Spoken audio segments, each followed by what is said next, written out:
1955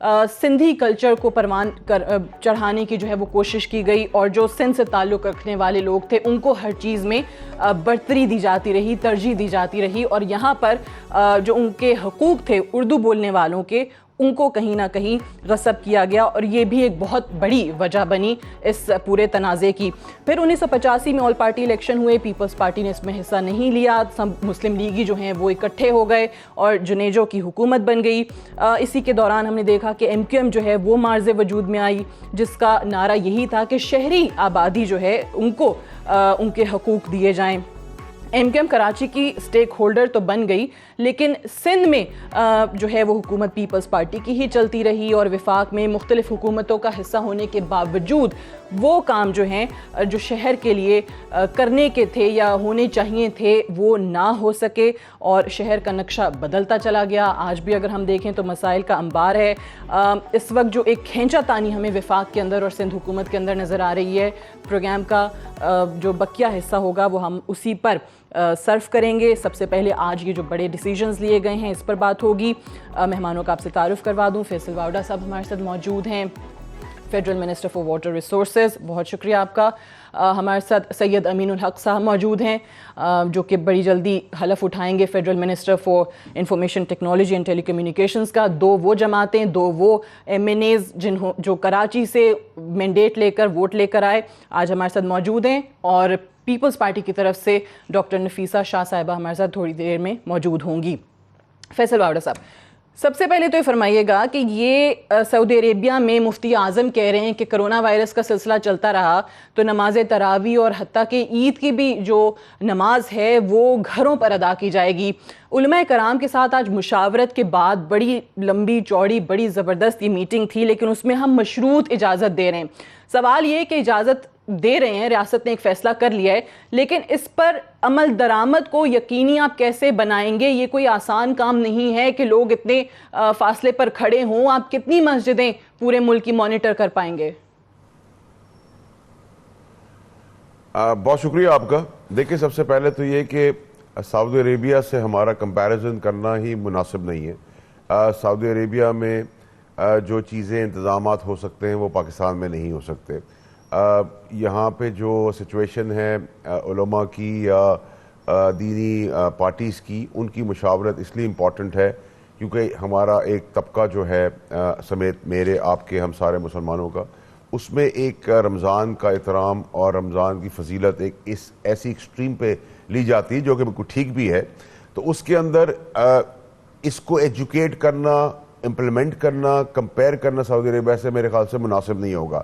number ایک. Number دو یہ کہ آج بہت اچھا ہوا کہ جتنے بھی دینی ادارے یا دین سے تعلق رکھنے والے جتنے بھی فکر کے لوگ ہیں وہ سب ایک پلیٹ فارم پہ تھے اور کنسنسس ہو گیا 20 نکاتی ایجنڈے کے اوپر. یہ تو ایک چیز ہو گئی. آپ دوسری چیز یہ ہے کہ دیکھیں جی, یہاں ایجوکیشن کا فقدان ہے پاکستان کے اندر, اور یہ میرا اور آپ کا یا کسی کا مسئلہ نہیں ہے, تو 65 سال چلا آ رہا ہے. میں اس ڈیٹیل میں بھی نہیں جاؤں گا کہ میں سیاسی بات نہیں کرنا چاہتا, لیکن اب ایم این ایز اور ایم پی ایز کا کام ہے کہ وہ جتنا جا کے ایجوکیٹ کر سکے اپنے اپنے علاقوں میں, ان کو مانیٹر کر سکے ایڈمنسٹریشن کے ساتھ, پولیس کے ساتھ, ڈی سی اے سی کے ساتھ موجود ہو کر. کیونکہ کہتے ہیں کہ گورنمنٹ نے تو ایک بڑے پلیٹ فارم پہ ایک فیصلہ کیا ہے, علماء دین بھی اس حساب سے ایجوکیٹ کر رہے ہیں, بتائیں گے کہ آپ یہ فاصلے کریں. اب ان فاصلوں کو رکھنا, ان کی امپلیمنٹیشن کرنا میرا خیال ہے 100% تو پاسبل نہیں ہے, پاسبل ہی نہیں 100%. لیکن اگر جتنا میکسیمائز آپ کرنا چاہتے ہیں اگر اس چیز کو, تو گورنمنٹ سے زیادہ ذمہ داری گورنمنٹ کو ریپرزینٹیٹیوز کی ہے جن کو ووٹ ملا ہے, چاہے وہ ایم پی اے ہو, ایم این اے ہو, وہ سندھ کا ہو, بلوچستان کا ہو یا پنجاب کا ہو. تو میرے خیال سے ساری ذمہ داری ہم پہ بہت امپورٹنٹ ہے اس پرٹیکولر مہینے کے اندر.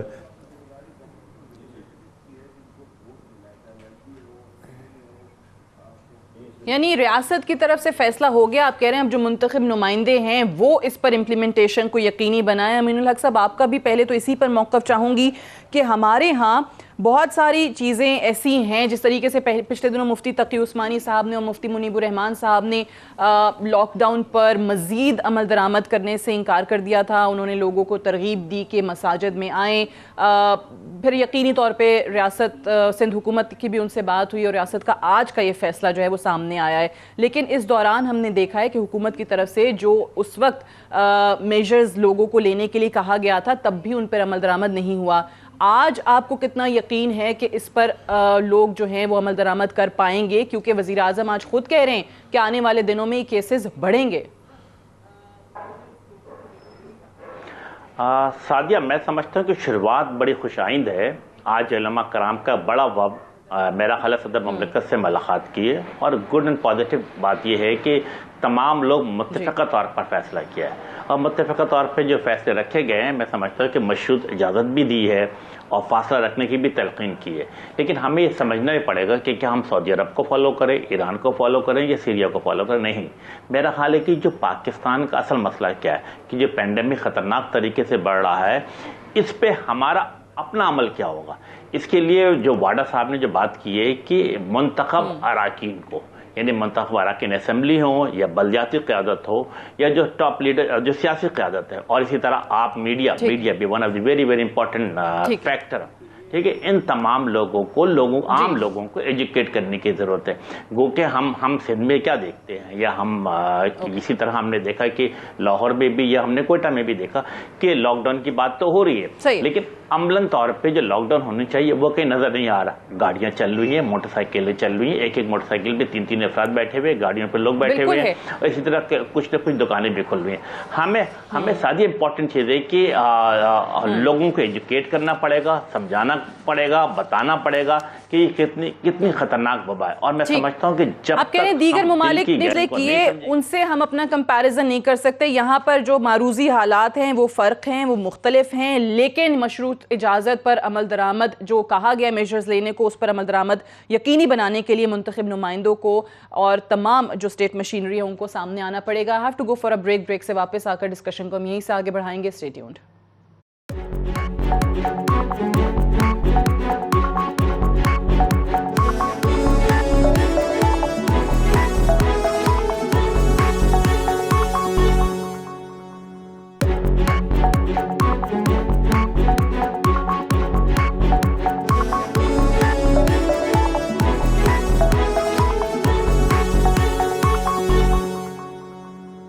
Welcome back. پروگرام میں ایک بار پھر سے خوش آمدید. وزیر اعظم صاحب نے آج کہا ہے کہ ہم اپنی بساط کے مطابق معاشی ریلیف پیکج جو ہیں وہ لے کر آئے ہیں. 80% مزدور طبقہ ہمارا رجسٹرڈ نہیں ہے, اور آنے والے دنوں میں اس لاک ڈاؤن کو آہستہ آہستہ مزید نرم کریں گے. میرا سوال منسٹر صاحب آپ سے یہ ہے کہ اگر وزیر اعظم صاحب ایک طرف تو یہ کہہ رہے ہیں کہ 25 اپریل تک خدشہ تھا کہ 50,000 کیسز ہو جائیں گے, تو وہ تو نہیں ہے, اس پہ انہوں نے مبارکباد بھی دے دی, لیکن پھر ساتھ ہی جب یہ کہا کہ 15 مئی سے 25 مئی تک کیسز بڑھنے کا اندیشہ ہے اور اس وقت ہمارے لیے ایک مشکل صورتحال ہو سکتی ہے, تو دوسری طرف وزیر اعظم کہہ رہے ہیں کہ ہم بتدریج اس لاک ڈاؤن کو ایز آف بھی کریں گے. تو کانٹرڈکشن نہیں ہے کیا دونوں چیزوں میں؟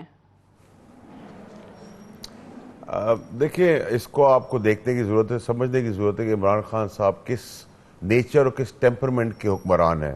ایک حکمرانی بڑی آسان ہے کہ آپ لاک ڈاؤن کر لیں, کمپلیٹ کرفیو لگا دیں, گراف آپ کا اوپر چلا جائے گا, مشہوری ہو جائے گی کہ آپ لنڈن امریکہ کی طرح یا فار دیٹ میٹر چائنا کی طرح آپ نے بڑا زبردست اقدام کر لیے. بٹ اس کا اگر بی پلان نہ ہو اور غریب بلبلا اٹھے اور کرونا کے بجائے وہ کھانے کی اور اپنی ڈیلی زندگی گزارنے کے لیے جو اس کو مزدوری سے پیسہ کمانا ہے اس کے ہاتھوں مارا جائے, تو اس کی تعداد کرونا کی تعداد سے کئی زیادہ انٹینسٹی کے ساتھ نظر آئے گی. وہ نمبر کہ کرونا کا اگر 10 لوگوں کا نمبر آتا ہے تو اس کا 100 ہو جائے گا. We need to understand the dynamics of our country. Pakistan میں میجورٹی لوگ, آپ نے بھی جب سے یہ لاک ڈاؤن میں نرمی کا فیصلہ کیا ہے تب سے آپ دیکھ لیں آج اخبارات میں اعداد و شمار بھرے میں ہیں کہ لاک ڈاؤن کے بعد, یہ ایز آف کرنے کے بعد کرونا کیسز کی تعداد میں اضافہ ہوا ہے. دیکھیں جی, میں اس ڈیبیٹ میں نہیں پڑھنا چاہتا اور اس کے پیرامیٹرز میں نہیں پڑھنا چاہتا کہ یہ کیوں ہوا اور کیسے ہوا. میں نے پچھلے ہفتے کئی چیزیں پریڈکٹ بھی کہیں بھی, اور اس میں سے ایک پہلو یہ بھی تھا کہ یہ نمبرز آپ کو نظر آئیں گے اور پھر وفاق پہ یہ بلیم ڈالا جائے گا کہ جی یہ تو لاک ڈاؤن کی نرمی تھی. اگر لاک ڈاؤن اتنا کامیاب تھا پورے پاکستان میں تو پھر تو یہ تعداد ختم ہو جانی چاہیے تھی اور نہ ہونے کے برابر ہونی چاہیے تھی. نمبر 1. نمبر 2 یہ کہ دیکھیں جی صوبہ سندھ کی اگر ہم بات کریں، صوبہ سندھ پاکستان کا حصہ ہے، سو از پنجاب اینڈ سو از بلوچستان اور ایکسٹرا. لیکن پرابلم یہ ہے کہ میں یہ کیسے کہہ سکتا ہوں اگر میں صوبہ سندھ سے بلانگ کرتا ہوں کہ پاکستان کا میرا حصہ وہ نہیں ہے. میں اس پہ بات نہیں کر سکتا. میں مینڈیٹ کا احترام تو کر سکتا ہوں، لیکن میرا کام ہے اور ایم کیو ایم کا کام ہے جن کو مینڈیٹ ملا ہے کہ ہم نشاندہی کریں. اور سیم از دا کیس کہ اگر سندھ گورنمنٹ ہمیں کسی جگہ پہ وفاق میں کہتی ہے کہ آپ یہاں غلط کر رہے ہیں، اس میں مائنڈ کرنے کی کیا بات ہے، برا ماننے کی کیا بات ہے.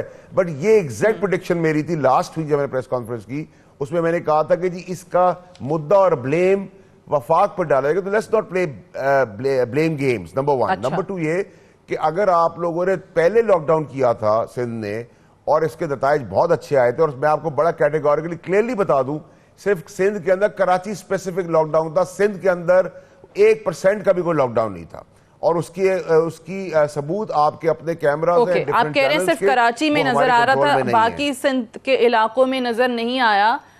اوکے، میں ڈاکٹر نفیسہ شاہ صاحبہ سے بھی اس کا جواب لے لوں، کیونکہ یہ جو بات ہو رہی ہے ڈاکٹر صاحبہ، آج وزیر اعظم صاحب نے بھی کہا کہ آہستہ آہستہ لاک ڈاؤن میں ہم نے نرمی کا فیصلہ کیا ہے. سندھ نے دیگر صوبوں کی نسبت زیادہ لاک ڈاؤن کیا، اس سے انہوں نے کہا کہ مختلف ہماری مہم جو ہیں وہ بھی متاثر ہوئیں. لیکن یہ بھی کہہ رہے ہیں کہ جی یہ مسئلہ صرف پی ٹی آئی کے لوگوں کا مسئلہ نہیں ہے. وہ کہہ رہے ہیں اس وبا پہ سیاست نہ ہو. کچھ دیگر جماعتوں نے مشاورت سے جو فیصلے کیے، بعد میں کچھ اور بیانات وہ دیتے رہے. تو یہ کس کی طرف وزیر اعظم اشارہ کر رہے ہیں؟ کون سی جماعتیں ہیں جو اس مسئلے پر بھی سیاست کر رہی ہیں؟ کون سی سیاست میں پوچھ رہی ہوں، اور اب کون لاک ڈاؤن کی بات کر رہے ہیں وزیر اعظم؟ پریکٹیکلی اسپیکنگ اس وقت ملک میں کوئی لاک ڈاؤن نہیں ہے. انڈسٹری آپ نے پوری آپ نے کھولی ہوئی ہے. ایگریکلچر آپ کا پہلے ہی کھلا ہوا تھا. آپ نے ایکسپورٹ سیکٹر کو بھی آپ نے کھول دیا ہے. اور ایک چیز اب رہ گئی تھی، وہ بھی اب صدر صاحب، مجھے نہیں پتا کس کیپیسٹی میں 3 گھنٹے ان سے علماء سے بات چیت کر کے رمضان کا بھی پلان انہوں نے کہہ دیا کہ اب ہر مسجد جو ہے کھلی بھی ہوگی، اور 20 شرائط رکھی ہیں. اب مجھے بتائیں کہ یہ 20 شرائط جو آپ کا ویکیوم کلین ہوگا، کارپیٹ نہیں ہوگا، یہ ہوگا وہ ہوگا، اس قسم کی ماسک ہوگی، کوئی کھانسے گا نہیں، یہ کرے گا ہوگا، خدا کے واسطے یہ کیا کر رہے ہیں آپ اس ملک کے ساتھ؟ کیا مذاق کیا ہوا ہے؟ ڈاکٹر صاحبہ ایک اور چیز اسی پہ جو آپ نے کہا کہ آج یہ جو پالیسی جو مساجد آپ کے جوائن کرنے سے پہلے بھی ہم اس پہ بات کر رہے تھے کہ should we take it as a uniform policy for all the provinces of Pakistan، یا پھر جو بار بار وزیر اعظم بھی کہہ رہے ہیں کہ صوبوں نے اپنی مرضی سے فیصلے کیے ہیں کیونکہ وہ انڈیپینڈنٹ ہیں 18ویں ترمیم کے بعد، یعنی یہ جو فیصلہ ہے، یہ پالیسی مساجد اور امام بارگاہوں کے حوالے سے، کیا سندھ بھی اس پر اسی طریقے سے امپلیمنٹ کرے گا؟ دیکھیے، جیسے انہوں نے بات کی، سندھ پاکستان کا حصہ ہے. اگر اوپر ایک پالیسی بنتی ہے اور اس پر اگر سندھ سپوزنگ ایک صوبہ رجسٹ کرتا ہے تو اس پر پھر انسائڈ پولیٹیکل پرابلم شروع ہو جاتے ہیں. یہی ہوا کہ یہاں سندھ میں ایک پولیٹیکل بل ہے کہ آپ اسٹرکٹ لاک ڈاؤن کریں، لیکن لاک ڈاؤن اس وقت افیکٹو ہوگا جب سارے ملک میں ہوگا. اگر ہم فار انسٹنس ہم کہتے ہیں کہ مائنز اور منرل جو ہے وہ بند ہونا چاہیے سندھ میں، وہاں تو پھر پورا شور ڈالیں گے کہ جی وہاں خیبر پختونخوا میں نہیں ہے، بلوچستان میں نہیں ہے، آپ نے کیوں بند کر دیا؟ تو ایسے نہیں یہ معاشر ہوگا. اور آپ کا ایک حیثیت ہے، ہمارا ایک ملک میں جو ہے وہ آنا جانا ہے ایک صوبے سے دوسرے صوبے. پالیسی سازی جو ہے آپ الگ ایک صوبے پر نہیں کر سکتے، تو وہ افیکٹو نہیں ہوگا. لیکن بہت افسوس سے کہنا پڑتا ہے، میں بالکل اس بات کی اگر میں یہ کہہ رہی ہوں کہ افیکٹو لاک ڈاؤن ہو، اس کا یہ مطلب نہیں ہے کہ میں چاہتی ہوں کہ لوگ بھوکے مرے. میں چاہتی ہوں کہ ہم پرووائڈ کریں، اور اسی لیے وفاق کا ضروری ہے کہ وہ مل بیٹھ کر ہم حکمت عملی بنائیں کہ افیکٹڈ لوگ کون سے ہوں گے اور ان کو کیسے افیکٹولی ہم کس قسم کی مراد، کس قسم کے جو گڈز ہیں یا راشن ہے یا کیش ٹرانسفرز ہیں وہ کیسے کرنے ہیں جس سے ڈپلیکیشن نہیں ہوگا. انفارچونیٹلی اس وقت بٹ ابھی یہاں پہ پروگرام میں یہ بھی بات ہو رہی تھی، فیصل بابرہ صاحب یہ بات کر رہے تھے کہ جو لاک ڈاؤن ہے سندھ کا، یہ سندھ کے دیگر علاقوں میں تو ہمیں نظر نہیں آ رہا، یہ صرف کراچی کی حد تک نظر آیا. بالکل حقیقت نہیں ہے. آپ آ جائیں خیرپور میں، آ جائیں، وہاں پر بھی آپ کی پوری دکانیں بند ہوئی ہوئی ہیں، وہاں پر آپ کا کچھ نہیں چل رہا. ہاں، زراعت، اگر فیصل وارڈا صاحب چاہتے ہیں کہ اگلے مہینے گندم نہ ہو اس ملک میں تو بے شک آپ زراعت بھی بند کر دیں، ہمیں کوئی اس سے انکار نہیں ہے، بند کریں. اچھا ٹھیک ہے، منسٹر صاحب وہ کہیں صرف زراعت جو ہے نا اس کا شعبہ چل رہا ہے، ٹھیک ہے، باقی جو ہے وہ انٹیریئر سندھ کے اندر لاک ڈاؤن ہے. دیکھیں جی میں اس بحث میں نہیں پڑھنا امین چاہتا، الحق میں صاحب تو صرف یہ کہہ رہا ہوں کہ جو کیمرہ دکھا رہے ہیں، میں کہہ رہا ہوں جو کیمرہ دکھا رہے ہیں اور جو میڈیا کے ڈیفرنٹ چینلز دکھا رہے ہیں، کیا وہ میری مرضی سے دکھا رہے ہیں؟ وہ کیا جھوٹ دکھا رہے ہیں؟ اور زراعت کے بیسس کے اوپر آپ کی اپنی بات میں کنٹرڈکشن ہے. ایک طرف کہہ رہے ہیں لاک ڈاؤن ہے، ایک طرف کہہ رہے ہیں ہم زراعت بند کر رہے ہیں. ہم نے تو کبھی کہا نہیں آپ کا پاس 18ویں ترمیم کا مینڈیٹ. اچھا یہ سیاست کون کر رہا ہے جو آج پی ایم صاحب کہہ رہے ہیں کہ وبا پر سیاست نہیں ہونی چاہیے؟ کون کر رہا ہے؟ پیپلز پارٹی والے تو آپ کو کہتے ہیں اور ایک اور کراچی کے وزیر صاحب ہیں ان کو کہتے ہیں کہ یہ دو لگے ہوئے. دیکھیں نفیسہ صاحبہ نے یا سعید غنی نے یا ناصر شاہ صاحب نے کوئی ایسی بات نہیں کی، لیکن میں آپ کو یاد دلاتا چلوں یہ کہاں سے شروع ہوا اور کیوں شروع ہوا. یہ جب مختلف ٹاک شوز میں اور ان کے کچھ نان الیکٹڈ ممبرز نے شاہ سعادت شاہ کی وفاداری دکھانے کے لیے جو ٹی وی پہ اور ٹویٹر پہ زبان شروع کی، ہم نے اس پہ بھی ریاکٹ نہیں کیا. وی ڈنٹ ریاکٹ فار ویکس. اور آج بھی نفیسہ صاحبہ سے ہماری بات ہو رہی ہے یا ناصر شاہ صاحب سے بات ہو رہی ہے، کبھی بھی کوئی بدمزگی نہیں ہوتی. ہم ایک دوسرے کی رسپیکٹ کرتے ہیں، اپنا پوائنٹ آف ویو دیتے ہیں، مینڈیٹ کا احترام کرتے ہیں. میرا سوال بڑا بیسک ہے. جب آپ نے پرائم منسٹر کو کرٹیسائز کرنا شروع کیا، جب آپ نے وزیروں کو اسپیسیفک کر کے بلو دا بیلٹ ہٹ کرنا شروع کیا، ہم نے تب بھی کوئی لینگویج اپنی یوز نہیں کی، نہ ہم کرنا چاہتے ہیں، نہ ہماری تہذیب اور تربیت میں ہے. نفیسہ صاحبہ کے ساتھ ہمارے آرگومنٹ 1000 ہوتے ہیں لیکن کبھی بھی بلو دا بیلٹ ہم نہیں گئے.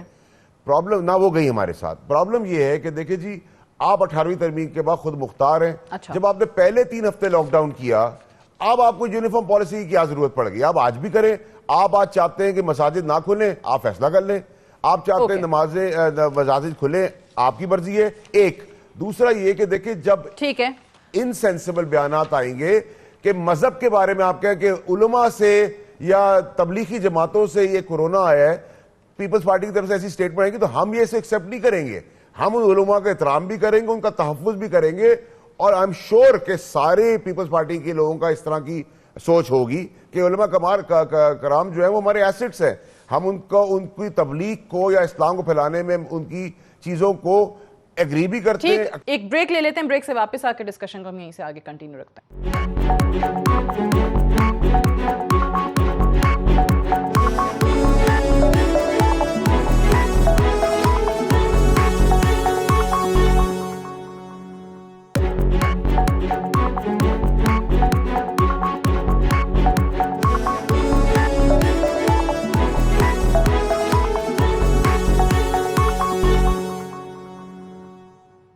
Welcome back. پروگرام میں ایک بار پھر سے خوش آمدید. امین الحق صاحب آپ سے بریک پہ جانے سے پہلے سوال میں کرنا چاہ رہی تھی کہ یہ ایک کنفیوژن البتہ لوگوں میں موجود ہے کہ آیا اس وقت لاک ڈاؤن ہے نہیں ہے. کچھ جگہوں پر لاک ڈاؤن کے اعلان کے باوجود آپ کو یہ تاثر نہیں ملتا کہ اس وقت کوئی لاک ڈاؤن ہے. کہیں جزوی کہہ دیا جاتا ہے، کہیں کچھ وزیر اعظم کہہ رہے ہیں بتدریج اس میں مزید نرمی کی جائے گی. اور دوسرا سوال یہ کہ یہ جو ابھی ہم ڈسکشن کر رہے ہیں، آج وزیر اعظم نے بھی کہہ دیا کہ اس ایشو پر، اس وبا پر سیاست نہیں ہونی چاہیے. تو آخر یہ سیاست کہاں سے ہو رہی ہے؟ دیکھیں 2 سوال ہے. پہلے لاک ڈاؤن کے حوالے سے میں نے پہلے بھی عرض کیا کہ سندھ حکومت نے سب سے پہلے لاک ڈاؤن کا اعلان کیا اور شروع کے کچھ دنوں میں نظر آیا کہ لاک ڈاؤن ہے. لیکن 18ویں ترمیم کے بعد ہوم منسٹری بالکل سندھ حکومت کے پاس ہے، لیکن رفتہ رفتہ یہ محسوس ہونے لگا کہ لاک ڈاؤن کہیں نظر نہیں آ رہا ہے.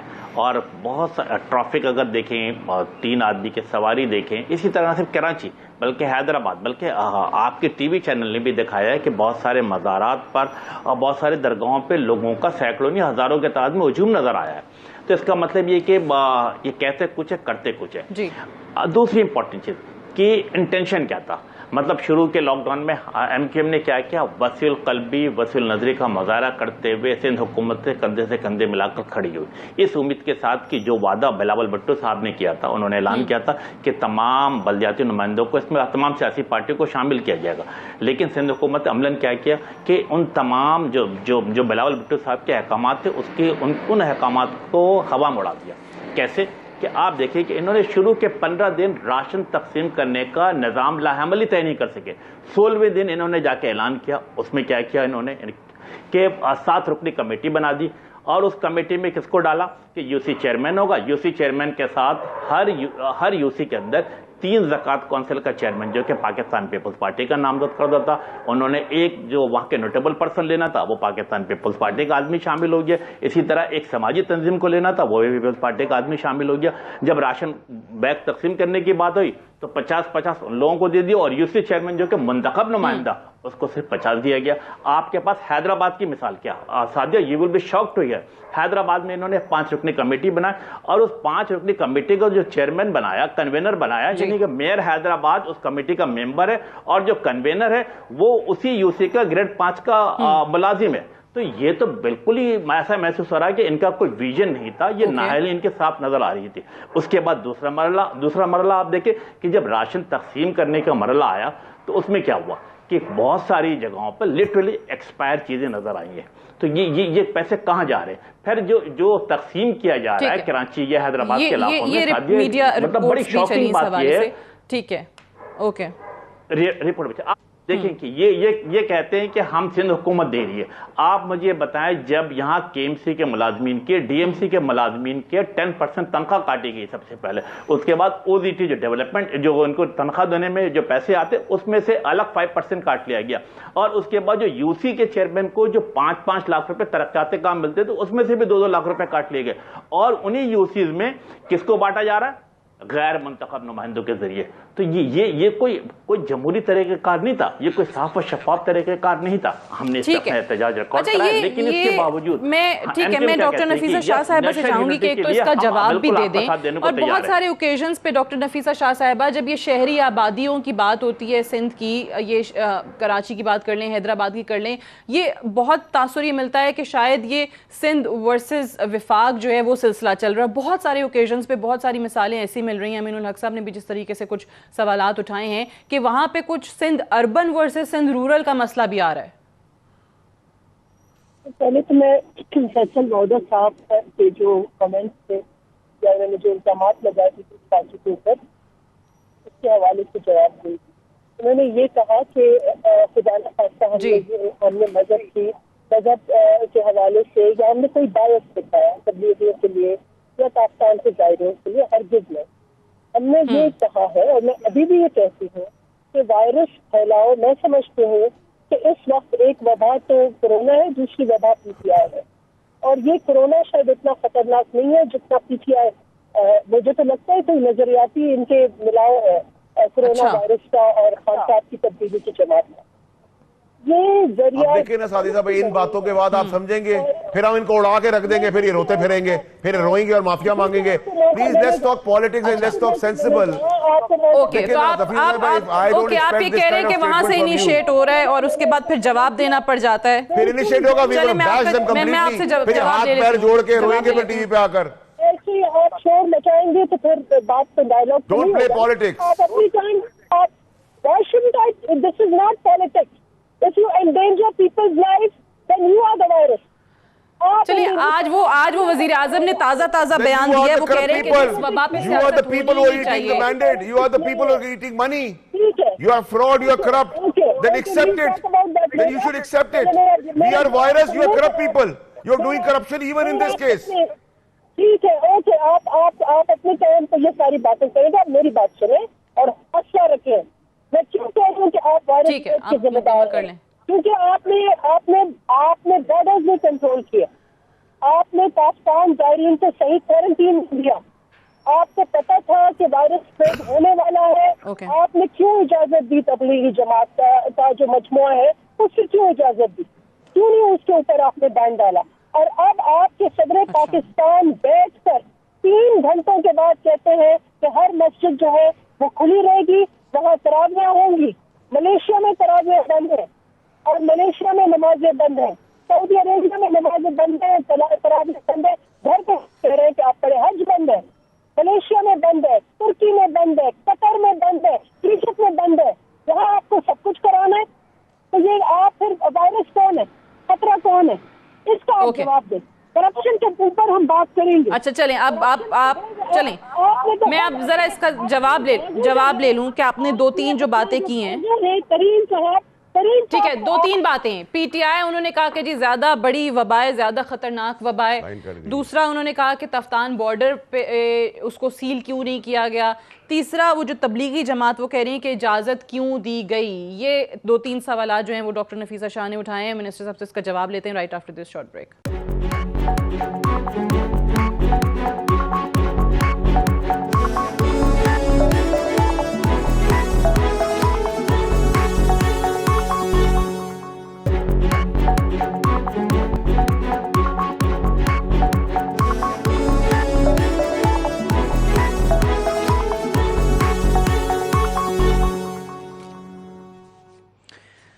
ویلکم بیک پروگرام میں ایک بار پھر سے خوش آمدید. منسٹر صاحب جو ڈاکٹر نفیسہ شاہ صاحبہ نے بریک پہ جانے سے پہلے باتیں کی، میں چاہوں گی ذرا اس کا پہلے جواب دے دیں. ایک تو انہوں نے کہا کیونکہ کوئی پلاننگ ہی نہیں ہے، کوئی ویژن ہی نہیں ہے، پی ٹی آئی کو انہوں نے کرونا وائرس سے بھی زیادہ بڑی خطرناک وبا قرار دیا. تفتان بارڈر سیل نہیں کیا گیا، تبلیغی جماعت کو کیوں اجازت دی گئی، اور یہ بھی کہ لاک ڈاؤن وہ کہہ رہی ہیں کہ صرف اعلانات کی حد تک ہے، کہیں آپ کو نظر نہیں آ رہا ہے.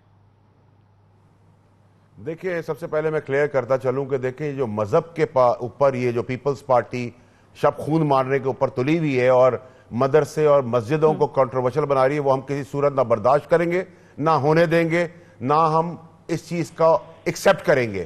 بہت مذاق ہو گیا کہ ہر وقت علماء دین کو، تبلیغ کرنے والوں کو، مسجدوں کی اذانیں دینے والوں کو بہت انہوں نے رگڑ دیا. کبھی کہا ان سے بیماری ہو گئی، کبھی کہہ رہے مسجدیں بند کرا دو. تو کیا کریں؟ مسجدیں بند کرا دیں، مولویوں کو بند کر دے، سب کچھ ان کو پھانسی پہ ٹانگ دے، پھر ان کو چین آ جائے گا؟ یہ اپنی نااہلی، اپنی بے ایمانی، اپنا فریب، اپنا انکمپٹنس چھپانے کے لیے یہ اس قسم کی زبان ٹاک شو میں آ کے شروع کرتے ہیں، پھر ہاتھ پیر جوڑتے ہیں اور روتے ہیں آ کر کہ جی اس پہ سیاست نہ کرے. یہ چاہتی ان کے ہاتھ سے نکل گیا ہے. نہ یہ کراچی میں کچھ کر سکے، نہ انٹیریئر سندھ میں کچھ کر سکے ہیں. اب یہ کہہ رہے ہیں کہ لاک ڈاؤن ہے. جی آپ بند کر دیں پورے پاکستان کو، مسجدیں ہی بند کر دیں، اعلان کریں، کھڑا کریں اپنے سی ایم کو آج پیروں پہ جا کر اور کہیں کہ ہم مسجد کے مولویوں کو بند کریں گے اور مسجدیں بند کر دیں گے اور تبلیغی جماعت کو بند کر دیں گے جن کی آپ کو بڑی تکلیف ہے. ہم ان کا دفاع کریں گے، ہم ان کے محافظ ہیں، ان کو سر پہ بٹھا کے عزت دیں گے ان کو. لیکن یہ تماشا اور ڈرامہ بند کریں. کیا پڑھے لکھے لوگوں سے بیماریاں نہیں لگ رہی؟ کیا آفس میں بیٹھنے والوں سے بیماریاں نہیں لگ رہی؟ کیا بینک میں کام کرنے سے بیماریاں نہیں لگ رہی؟ کیا وزیروں سے بیماریاں نہیں لگ رہی؟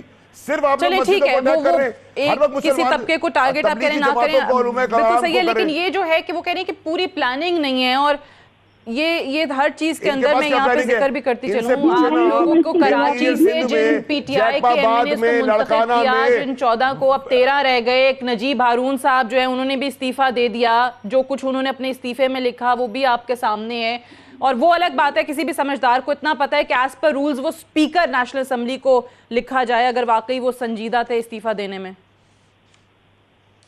دیکھیں میں اس میں تو کوئی کامنٹ نہیں کروں گا، لیکن میں نفیسہ صاحبہ سے پوچھتا ہوں کہ کیا لڑکانہ میں، جیکب آباد میں، بدین میں، جام شوروں میں، ان سب جگہوں کے اوپر وبا ختم ہو گئی ہے؟ وہاں کے نمبر یہ کیا دے رہے ہیں؟ 6، 8، 20، 15. یہ کیا مذاق کر رہے ہیں؟ کراچی کے اندر آپ مجھے بتائیں پچھلے 3 ہفتے سے کون سا لاک ڈاؤن آپ کو نظر آیا ہے؟ آپ کراچی کے کیمرہ جھوٹ بول رہے ہیں، امین صاحب جھوٹ بول رہے ہیں، ہر پارٹی جھوٹ بولی، صرف سچے یہی ہیں. سارے کے سارے سچے پیپلز پارٹی میں، سارے کے سارے کامیاب فرشتے پیپلز پارٹی میں. کوٹوں کی آپ آبزرویشن دیکھ لیں، چیف جسٹس کی آبزرویشن دیکھ لیں، سندھ ہائی کورٹ نے جو ان کے اوپر 90 ارب روپے کا سٹیٹمنٹ دی ہے. پوری پاکستانی قوم ان کے بارے میں کیا سوچتی ہے؟ ان کے وزراء، ان کے ایم این اے، ایم پی ایز گراؤنڈ پہ نظر نہیں آ رہے، ان پہ کرپشن کی کیا چارجز ہیں؟ یہ ہمیں بھاشن دینے بیٹھ جاتے ہیں. ہر کوئی آتا ہے اٹیک کرتا ہے، پھر کہتا ہے ہاتھ جوڑ کے رو کے کہتا ہے سیاست نہ کرو، ہم کرونا وائرس کو سنبھالیں. جی ہم سب سے بڑی بیماری ہے آپ کی چوری کی، نااہلی کی، انکمپٹنس کی نشاندہی ہم آخری وقت تک کریں گے. اور آپ اگر مسجدوں پہ، علماء دین پر، تبلیغی جماعتوں پہ لیکن آج وزیر اعظم کی سٹیٹمنٹ کے بعد شاید لوگوں کو لگ رہا تھا کہ اب نہ سندھ کی طرف سے کوئی بیان آئے گا اور نہ یہ، لیکن اب بلیم گیم بھی چلتا رہتا ہے. آپ کہتے ہیں کہ وہاں سے وہ لوگ شروع کرتے ہیں، وہ بیان دیتے ہیں، ہم جواب دیتے ہیں. سندھ آپ لوگوں کے بارے میں بات کرتا ہے. آپ مجھے بتائیں کہ اس زبان پہ کیا جواب دیں گے؟ ڈاکٹر صاحبہ کچھ کہنا چاہیے کی بے ایمانی کی چوری پہ پوائنٹ آؤٹ نہ کریں. جی فرمائیے. دیکھیے مجھے نہیں پتا کہ یہ کیوں کراچی کو سندھ سے الگ کر رہے ہیں. مسئلہ یہ ہے کہ ٹیسٹنگ جہاں کہاں پاکستان میں ٹیسٹنگ کم ہو رہی ہے، ٹھیک ہے، اور وہ بھی میں سمجھتی ہوں کہ کیونکہ جوائنٹ جی اپنی حکمت عملی بنا رہا ہے. آج